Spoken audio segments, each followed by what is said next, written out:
எல்லாருக்கும் வணக்கங்க. Cook to easy சேனலுக்கு உங்களை அன்புடன் வரவேற்கிறேன். இன்றைக்கி பெரிய நெல்லிக்காயை வச்சு ஊறுகாய் எப்படி பண்ணுறதுன்னு பார்க்க போகிறோம். வாங்க இந்த நெல்லிக்காய் ஊறுகாய் செய்கிறதுக்கு தேவையான பொருட்கள் என்னென்ன, இந்த ஊறுகாயை எப்படி செய்யலாங்கிறத பார்க்கலாம்.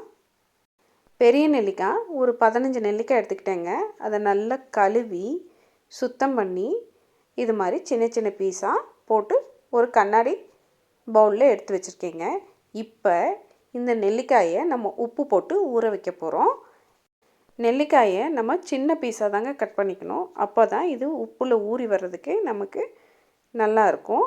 அதுக்காக சின்ன சின்ன பீசஸாக கட் பண்ணிக்கிங்க. இங்கே கல்லுப்பு நான் எடுத்துருக்கேங்க. ஒரு டேபிள் ஸ்பூன் அளவுக்கு கல்லுப்பு போட்டு குலுக்கி விட்டுக்குங்க. குலுக்கி விட்டு மேல்புறத்தை சமம் பண்ணிக்கிங்க.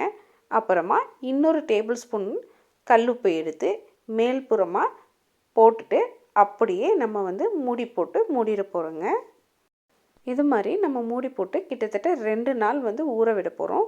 நம்ம இடையில அப்பப்போ குலுக்கி விட்டால் மட்டும் போதும். நமக்கு ரெடியாகி வந்துடும். 2 நாள் உப்பில் ஊறினதுக்கப்புறமா என்ன செய்யலாங்கிறத பார்க்கலாம் வாங்க. நம்ம உப்பு போட்டு ஊற வச்ச நெல்லிக்காய் 2 நாளுக்கு அப்புறம் பார்த்திங்கன்னா லைட்டாக நிறம் மாதிரி நமக்கு இது மாதிரி கிடச்சிருக்கு. பாருங்கள், நெல்லிக்காய் உப்பில் நல்லா ஊறிருக்கு. இப்போ என்ன பண்ணணுன்னா, நம்ம நெல்லிக்காயை மட்டும் தனியாக எடுத்துக்க போகிறோம். அந்த கீழே இருக்கக்கூடிய உப்பு தண்ணி நமக்கு தேவை கிடையாதுங்க. அதனால் நெல்லிக்காயை மட்டும் வடித்து தனியாக ஒரு கண்ணாடி பாத்திரத்தில் எடுத்து வச்சுக்கோங்க. இந்த உப்பு தண்ணி நமக்கு தேவைப்படாதுங்க. இப்போ ஊறின இந்த நெல்லிக்காயோட மற்ற பொருட்களெல்லாம் சேர்த்துக்க போகிறோம். 1/4 டீஸ்பூன் அளவுக்கு மஞ்சள் தூள், 2 டேபிள் ஸ்பூன் அளவுக்கு மிளகாய்த்தூள். இங்கே மிளகாய்த்தூள் உங்களுடைய காரத்தோட அளவுக்கு தகுந்த மாதிரி கூட்டவோ குறைக்கவோ சேர்த்துக்குங்க. காஷ்மீரி ரெட் சில்லி நீங்கள் பயன்படுத்துகிறதா இருந்தால் மிளகாய்த்தூளோட அளவை கொஞ்சம் கூட்டி போட்டுக்குங்க. இது மாதிரி நம்ம காரம் மஞ்சள் தூள் 2 போட்டதுக்கப்புறமா நல்லா எல்லா பக்கத்துலேயும் படுற மாதிரி கிளறி விட்டுக்குங்க. இப்போ இந்த நெல்லிக்காயோடு சேர்த்துறதுக்காக நம்ம ஒரு பொடி ரெடி பண்ணுங்க.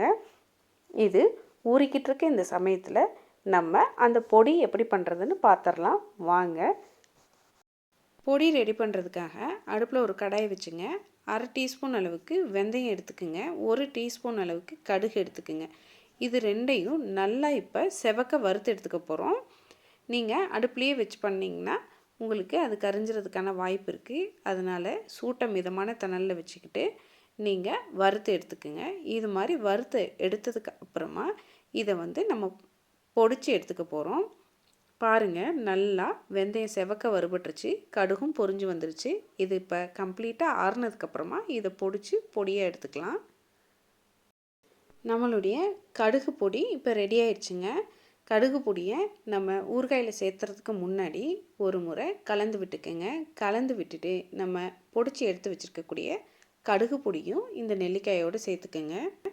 நம்ம போட்டிருக்கக்கூடிய காரம், மஞ்சத்தூள், அதே போல் கடுகுத்தூள் இது எல்லாமே நெல்லிக்காயில் கோட்டாகிற மாதிரி நல்லா கலந்து விட்டுக்குங்க.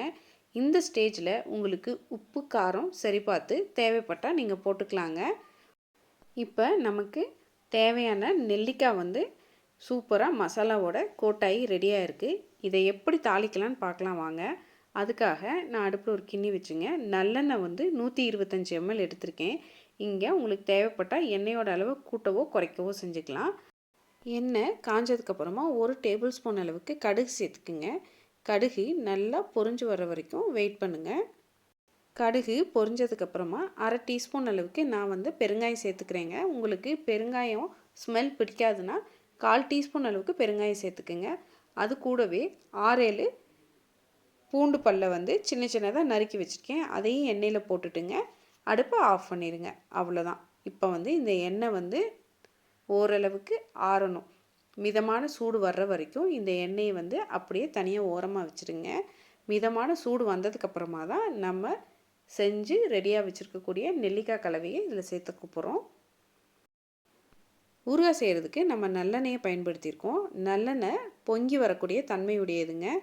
இன்னுமே இளஞ்சூடாக தான் இருக்குது. அதனால் நம்ம நெல்லிக்காய் போட்டோன்னே அது பொங்கி வருது.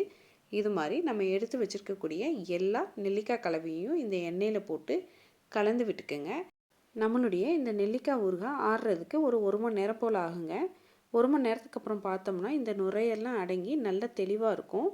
எப்பயுமே நம்ம ஊறுகாய் செய்யும் பொழுது சூடாக இருக்கும் பொழுது நம்ம ஜாடிக்கு மாற்றக்கூடாதுங்க. அப்படி செஞ்சோம்னா நம்மளுடைய ஊறுகாய் சீக்கிரமே கெட்டு போயிடும். அதனால் கம்ப்ளீட்டாக ஆறுனதுக்கப்புறமா இதை ஜாடிக்கு மாற்றிக்கலாம்.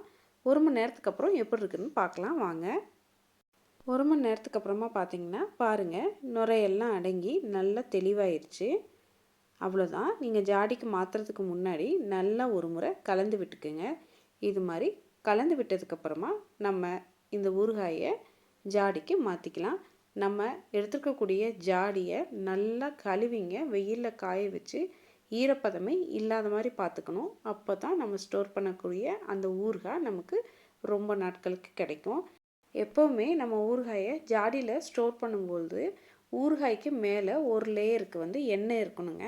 அப்போ தான் நம்மளுடைய ஊறுகாய் ரொம்ப நாளைக்கு கெட்டு போகாமல் கிடைக்கும்.